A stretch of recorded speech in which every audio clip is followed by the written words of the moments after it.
Welcome back to CNB. Time now to speak about the Tata Zest. It was a few weeks ago on the show that we took you to Tata's technical center in the UK to try and give you an insight on just the larger game plan from Tata. It all begins with the Zest and the Bolt. That car is finally ready. It has the new Revotron engine, and there's so much being said about this car. We want your reactions to this. So Ashish Jha, of course, has had some time with the car. He's driven it.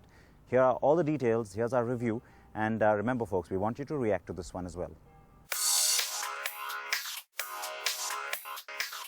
Interesting fact, 3 cars in the list of the top 10 selling models in India are subcompact sedans. The Maruti Suzuki Swift Desire, the Honda Amaze and the Hyundai Accent.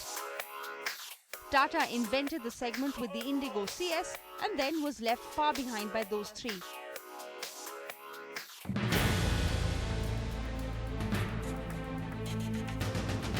But now it has finally been able to develop a product that can genuinely compare against the likes of the Desire, the Amaze and the Accent.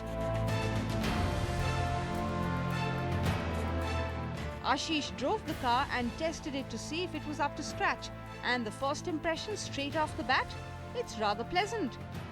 The Zest has moved the game much higher for Tata Motors and is a genuinely competent product in the segment, which is heartening to know really. The Zest has a 1.2-litre Revotron petrol and the more familiar 1.3-litre diesel engine. The car that we're driving today is the diesel, and a lot of what you see, especially mechanically, will be common to the Bolt hatch that follows the Zest to the market later this year.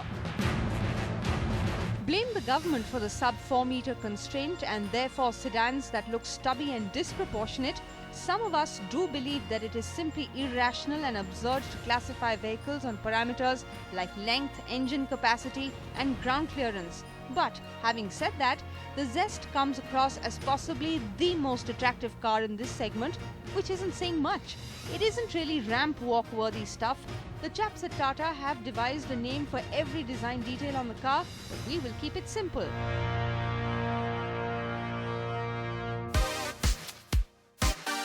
So the grille is the typically smiling affair, and the large headlamps, which have projector lamps mind you, somehow remind you vaguely of the Indigo Manza. The front part of the car, when viewed in profile, is long and well-shaped, but the rear section is a bit too stubby and it looks forced, which it is. The rear is defined by a well-designed lamp cluster, sculpted bumper and a chrome strip that runs almost the entire length of the boot lid. The ugly duckling is still the Desire. Or is it? The Accent's rear end treatment is abysmal, but the front end borrowed from the Grand does the trick to make it look slightly edgier. The best angle to view the Zest is front 3/4. We love the fact that the Zest gets 15-inch wheels. They do lend a very balanced look overall. On the inside, it definitely feels a lot more upmarket than any Tata product before this. The dual-tone colour scheme works well and the Zest doesn't do too badly here. It also comes with a lot of options. The cabin gets a new-age infotainment system that has been developed by, wait for it, Harman Kardon. The top-end trims get a 5-inch touchscreen panel that control the audio system and AC. There are voice commands, but you kind of have to memorize the syntax of exactly how the system has been programmed to comprehend them, otherwise it won't register. The knobs and buttons felt a shade down on overall quality and fit and finish, but still the Zest's interiors are a class ahead of earlier Tata cars. There are still some areas where Tata could do better in terms of quality of materials used. Now the performance piece. The diesel we had comes with the much hyped AMT or automated manual transmission a la Maruti Celerio. Remember, an automated manual transmission is in essence a manual gearbox with an electro-hydraulic mechanism that makes it act like an automatic. The hydraulic system, together with an electronic control unit, manages the use of the clutch and shifting through the cogs. The driver can depend completely on the AMT to shift all the time or shift sequentially when in the manual mode. The 1.3-litre diesel engine is the famed multi-jet from Fiat and is the iteration with a higher output, producing 89 bhp and 200 Nm. The peak torque, according to the spec sheet, is delivered between 1750 and 3000 rpm. In a real-world driving scenario, though, it's a completely different experience. If you're in regular automatic mode and drive with a relatively light-footed approach, the gearbox shifts at around 2000 revs, which is a bit annoying because when it shifts up and the revs fall, there's this drag that you have to suffer before the boost really comes in and picks the momentum up. A bit aggressive on the throttle and the response gets slightly better, but the car has very little to offer below 2500 RPM and the engine redlines at around 4000. So you don't quite have a great spectrum of revs to exploit the performance of the engine. The S or Sports mode lets the rev needle go all the way to the rev limit. While the cabin is well insulated from the engine noise for the most part, things do get noisy when you shift it into manual and floor the throttle. In other words, the engine complains as the AMT is not the quickest to respond. The regular manual gearbox may well be the quicker, faster car, so we will need to check that out at a later stage. It's now raining extremely hard, and if I were to be driving any older Tata car, I would have slowed right down if I saw a corner coming. But not so much in the Zest anymore. Any of the Tata cars before this, they never really used to give you any real feedback from the steering. This one though, it has ample of it. The steering wheel itself is extremely small, so it's very, very nice, and it has a very good feel to it. You hold you have a very nice meaty grip on it, and as far as the response is concerned, it's fairly direct.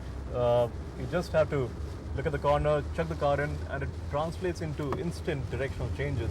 This is a very good thing. Now let's look at the petrol.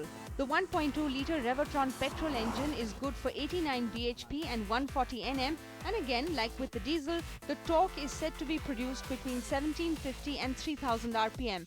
It's not as bad as the diesel, but this 1.2 as well suffers from initial turbo lag till about 2000 RPM, beyond which it pulls clearly.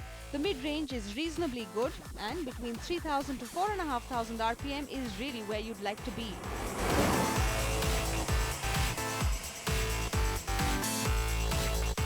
There's just a hint of flat spot at around 3200, but it's not frustrating.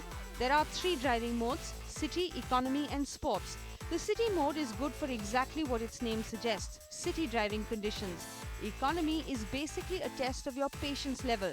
Ashish says his ran out pretty much the moment he pressed that button. The Sport mode is good, and it does make a noticeable difference in the character of the car. It gets a bit zesty. The Sports mode changes the mapping slightly, and the entire character of the engine becomes hurried and happier.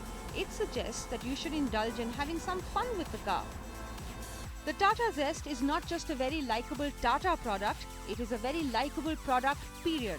There are some rough edges in the cabin, and the quality of plastics could be a shade or two better, but it has after all been built to a cost, and that part is similar in all the subcompact sedans really.